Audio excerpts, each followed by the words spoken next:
पटना वाले खान सर पर कुल 14 गंभीर धाराओं में अपराध पंजीकृत कराया है बिहार सरकार ने, रेलवे ने कराया है।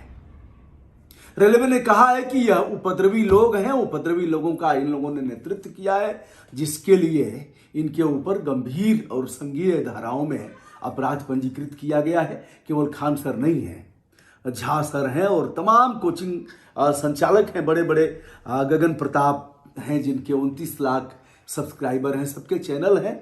और खान सर एक बड़ा नाम है, Khan GS and research centre, कुछ इस तरह का उनका है।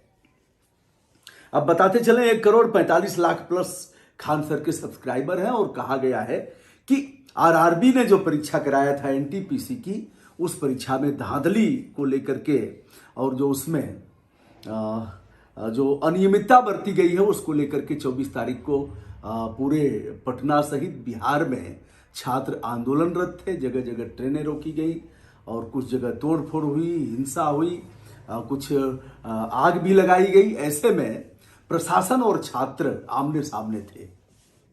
प्रशासन का यह कहना है और रेलवे विभाग का यह कहना है, संबंधित थाने का यह कहना है कि इन लोगों ने उपद्रवी तत्वों को भड़काया और आग में ठीक घी डालने का काम किया, इसलिए ऐसा हुआ है। अब बताते चले, हम चर्चा करते हैं जो धाराएं लगी हैं उनको अगर जोड़ करके देखा जाए, अगर आरोप सिद्ध हो गए तो जीवन भर जेल में ही रहना पड़ेगा। हालांकि छात्र इस पर अब मानने के लिए तैयार नहीं है, राजनीतिक दल भी सामने आ गए हैं। सरकार के इस कदम को वह खराब दृष्टि से देख रहे हैं और कह रहे हैं कि नाकामी उनकी है, फिर यह गुस्सा छात्रों पर क्यों। यह छात्र हिंसा केवल बिहार में ही नहीं भड़की, बल्कि उत्तर प्रदेश के प्रयागराज में भी भड़की। और आपने देखा किस प्रकार पुलिसकर्मी दरवाजा तोड़ रहे हैं, राइफल के कुंदे से पीट पीट करके दरवाजे तोड़ रहे हैं और छात्र किस तरह से रेलवे ट्रैक पर जमा है। और यह भीड़ को रोकने का जो पुलिस ने प्रयास किया है उस पर भी निंदा की गई और जो छात्रों ने उपद्रव किया उसको भी किसी तरह से ठीक नहीं कहा जा सकता। मेरे जैसा व्यक्ति उसको ठीक नहीं कहेगा, क्योंकि रेलवे की संपत्ति बस है जो प्रदेश सरकार की संपत्ति है, वह न मुख्यमंत्री की है, न प्रधानमंत्री की है, न रेल मिनिस्टर की है। उस संपत्ति के असली मालिक हम हैं और हमारे टैक्स से उस संपत्ति का निर्माण किया गया है, हमारी सुख सुविधा के लिए है, हमारे लिए है। दोस्तों, कई बार इस तरह का हुआ है। देखिए, एक मेरे सामने एक आप देख रहे हैं, या जो आप इस समय आपके सामने है, सब लोग टोपी लगाए हुए हैं और सबने सुरक्षा कवच पहन रखा है। कोई एडिशनल एसपी हैं, तो कोई सीओ साहब हैं, पीछे डीएम साहब हैं, कप्तान साहब हैं, कई थानों के दरोगा जी लोग हैं। थाने की जीप धू धू करके जल रही थी और लाउडर, यह पुलिस का लाउडर हमने छीन करके लिया था। एक थानाध्यक्ष के पास था, हमने उनसे लिया और वह दे दिया। उनको यह नहीं पता था कि मैं दंगा को भड़काऊंगा या दंगा का समन करूंगा। दोस्तों, इस तरह से हमारी फंडामेंटल ड्यूटी है कि ऐसे जो दंगे होते हैं, इस तरह से विधि विरुद्ध आचरण होता है, उसको हम रोकें। यह चारों तरफ फोटो जितना कैमरा में आ सकता था उतना आया है। यहाँ अगर आप देखेंगे, यह एडिशनल एसपी है और यह सीओ साहबान है, ऐसे तमाम लोग हैं जिनका अवलोकन कर रहे हैं। यह संजोग से मेरे पास ऐसे ही पड़ा हुआ था, कुछ हम देख रहे थे तो उसमें मिल गया। एक फोटो और है, इसे भी आप देख रहे हैं। एक जागरूक नागरिक की हैसियत से इस दंगे को रोकने का प्रयास किया गया।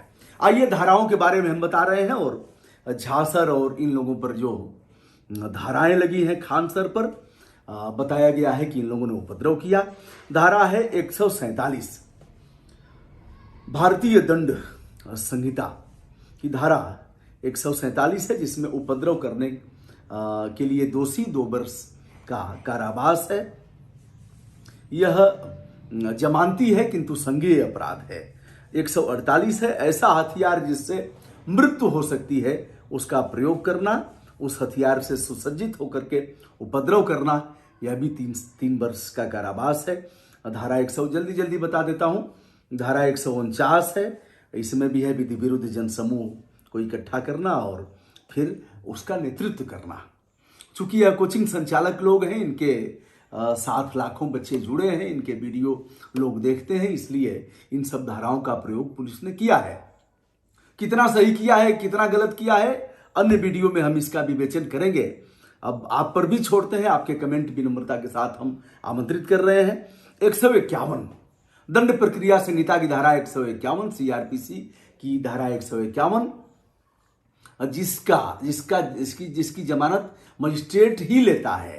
302 में उच्चाधिकारियों के परामर्श पर जमानत दी जा सकती है, क्योंकि जो होना है वो हो गया है। लेकिन दंड प्रक्रिया संहिता की धारा 151 जो शांति भंग की है, जिसमें शांति भंग अवश्यंभावी है, शांति भंग हो सकता है, इसलिए इसमें मजिस्ट्रेट के यहाँ ही जमानत होगी। और दूसरा है 152 है, लोक सेवकों को विरुद्ध भड़काने, बाधा डालने इत्यादि का है। ऐसे ही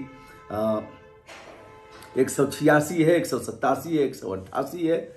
और अब हम चलते हैं 323 है, बहुधा लगता है, झगड़ा उगड़ा होता है जो भी गाली गलौज। 332 है, 3 वर्ष के कारावास की सजा है। 353 है, 504 है, 506 है, गाली गलौज मारा मारी और सब है। 120B यह एक गंभीर अपराध है जो इन लोगों पर लगाया गया है। कुल 14 अपराधों के बारे में मैंने मोटा मोटा बताया है। इन 14 अपराधों में 120B काफी गंभीर प्रकृति का अपराध है। अपराध को अंजाम देना और साजिश में साझी भूमिका निभाना यह संगीत अपराध है और 7 वर्ष की सजा इसमें हो सकती है। ऐसे देखा जाए तो खान सर और इत्यादि की मुश्किलें बढ़ती जा रही हैं। सभी लोग अपना कोचिंग बंद करके सभी फरार हैं। कितने दोषी हैं कहना काफी मुश्किल है, लेकिन आरआरबी अपना दोष क्यों नहीं दे रहा है? सरकार अपने आप को कटघरे में क्यों नहीं खड़ा कर रही है? भड़काऊ भाषण देने के आरोप में आप अपराध दर्ज कराएंगे, एक बार भी आप यह नहीं सोचेंगे कि बच्चों के भविष्य के साथ किस प्रकार आप खिलवाड़ कर रहे हैं, इसका ध्यान नहीं देंगे।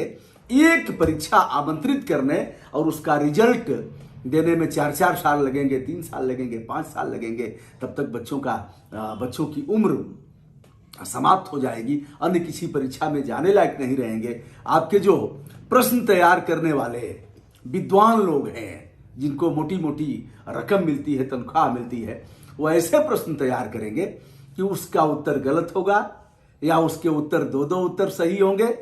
इस प्रकार आपत्तिजनक प्रश्न और उसका अव्यवहारिक उत्तर यह तैयार करेंगे, जिससे कि मामला कोर्ट में जाए। यह चाहते हैं, सरकार चाहती है मामला कोर्ट में जाए, कोर्ट में जाएगा मामला लटका रहेगा। अभी तमाम छात्रों का हमारे पास आ रहा है, सर इस विषय पर करिए, सर एयरफोर्स का हम लोगों का लटका हुआ है, सर अनेकानेक मामलों में। रेलवे का तो फिर पूछना ही क्या, सबसे बड़ा विभाग है, लेकिन सबसे गंदा, सबसे भ्रष्ट, सबसे निकम्मा और सबसे अस्तित्वहीन विभाग है। लगातार यह अब इसको बेच भी रहे हैं, प्रधानमंत्री जी लगातार बेचने की फिराक में है, बेच भी रहे हैं, निजीकरण कर रहे हैं और सब खुश हैं। किसने देखा रात में लहू बरसा या पानी बरसा? किसने देखा रात में लहू बरसा या पानी बरसा? लोग बच्चों की तरह खुश हैं, लोग बच्चों की तरह खुश हैं कि बरसात हुई। ऋण लेकर के और घी पियो, ऐसा कहा गया है। ऐसा किसी लोग कहते हैं कि ऋण लेकर के, कर्ज लेकर के घी पियो और मस्त रहो। ऐसे ही कर्ज तो बहुत लिया गया है और कर्ज में लगातार देश डूबता जा रहा है, देश खोखला होता जा रहा है। अब नौकरियां जो मिलेंगी वो ठेके पर मिलेंगी। जो इसके हिमायती लोग हैं, जो सत्ता के हमदर्द लोग हैं, जो हिमायती लोग हैं, हर खराब काम भी उन्हें अच्छा लगता है। उनसे कह देना चाहता हूं, आपके बच्चे जो नौकरी पाएंगे ना, वो ठेके पर पाएंगे। और बहारो फूल बरसाओ, फूल बरसाया गया जो स्वास्थ्य कर्मचारी थे स्वास्थ्य विभाग के, और फिर कान पकड़ करके निकाल दिया गया बाहर। चाहे वह योगी जी का क्षेत्र हो, तमाम आंदोलन हुए, और चाहे प्रधानमंत्री जी का क्षेत्र हो, बाहर निकाल दिया गया। आपको चौंकाने वाली बात बताऊंगा, जो टीकाकरण हो रहा है ना, गाजीपुर के टीकाकरण का, जो बच्चों के टीकाकरण का है, हमारे पास सूची है, मैं उसका अनुश्रवण और परिशीलन कर रहा हूं, देख रहा हूं।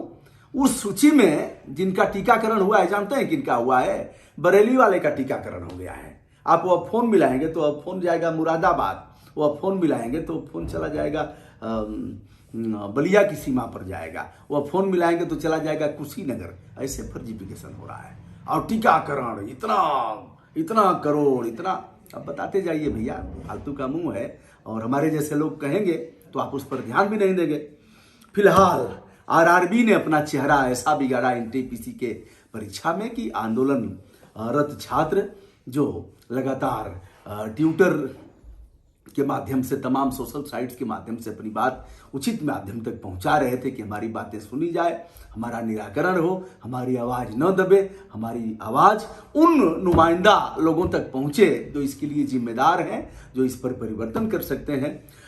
लेकिन बहरे कान सुनते कब है? मोटा मोटा चश्मा लगा हुआ है, वह देखने के लिए तैयार नहीं है। सुशासन बाबू खामोश है ऐसे मामले पर। ऐसे मामले पर केशव प्रसाद जी कह रहे हैं कि बच्चों को भड़काया जा रहा है, विपक्षी पार्टियां बच्चों को भड़का रही हैं। अभी बयान आया था, मुझे हंसी आ रही थी। दर्जनों मुकदमे जिसके ऊपर रहे हों, वह कह रहा है कि अमुक दल के लोग ऐसे अपराधियों को टिकट दे रहे हैं जिन पर मुकदमों की भरमार है। आप कहने लायक हैं, करवाया जा रहा है। तो दोस्तों, सुशासन बाबू को भी शर्म से डूब मरना चाहिए। शर्म नहीं लग रही है? बिहार धू धू करके जल रहा है। वजह क्या है? हमारे बच्चे इतने निकम्मे नहीं है कि वह जाएंगे ऐसे ही। आपने उस तरह की स्थिति पैदा किया, हम उसका समर्थन नहीं करते। हमने तो राबड़ी देवी पर भी मुकदमा कराया, सांसद सूरज भान पर कराया, मुकदमा क्या, जुर्माना करवाया। वसूली का काम इनका था। कलाम साहब ने और इन्होंने लोकसभा के स्पीकर ने वसूली का आदेश दिया, उसके बाद भी वसूली नहीं हुई। 11,70,280 रुपए केवल परिवहन का नुकसान हुआ था। इतनी बसें बिहार में बावर्दी रही, नहीं हुआ संचालन। इन लोगों ने चक्का जाम किया था। इन पर कार्रवाई कौन करेगा? लोकसभा के अध्यक्ष को आरक्षी अधीक्षक पटना और जिला पदाधिकारी पटना राजेंद्र सच्चर लिख रहे हैं कि इन माननीयों ने ऐसे ऐसे किया और कार्रवाई ठंडे बस्ते में है। सारे अभिलेख हमारे पास हैं और बच्चों को आप सूली पर लटकाएंगे। यह नहीं देख रहे हैं कि दोष किसका है। आरआरबी पर करेंगे कार्रवाई, जिम्मेदार अधिकारियों को लटकाएंगे आप? नहीं करेंगे। तो दोस्तों, हमारी हमदर्दी है इन लोगों के प्रति जिनके ऊपर मुकदमे दर्ज किए गए हैं। इसके तो हमें जाना चाहिए ऐसी परिस्थितियां क्यों पैदा की गई। यद्यपि हम तोड़फोड़ और हिंसा को कदापि हम इसके पक्ष में नहीं है। दोस्तों, मैं हूं ब्रजभूषण दुबे, यूट्यूब चैनल ब्रजभूषण मार्कंडे से। आज इस विषय पर जो 14 गंभीर धाराओं में, संघीय धाराओं में मुकदमा अपराध पंजीकृत किया गया है, यह राजेंद्र नगर टर्मिनल पर जो उपद्रव हुआ था इसका संज्ञान लिया गया है, और पत्रकार नगर थाना में जो पटना बिहार में मुकदमा दर्ज किया गया है इसका हमने उल्लेख किया। विनम्रता के साथ हमारा प्रणाम स्वीकार करें। बहुत बहुत धन्यवाद।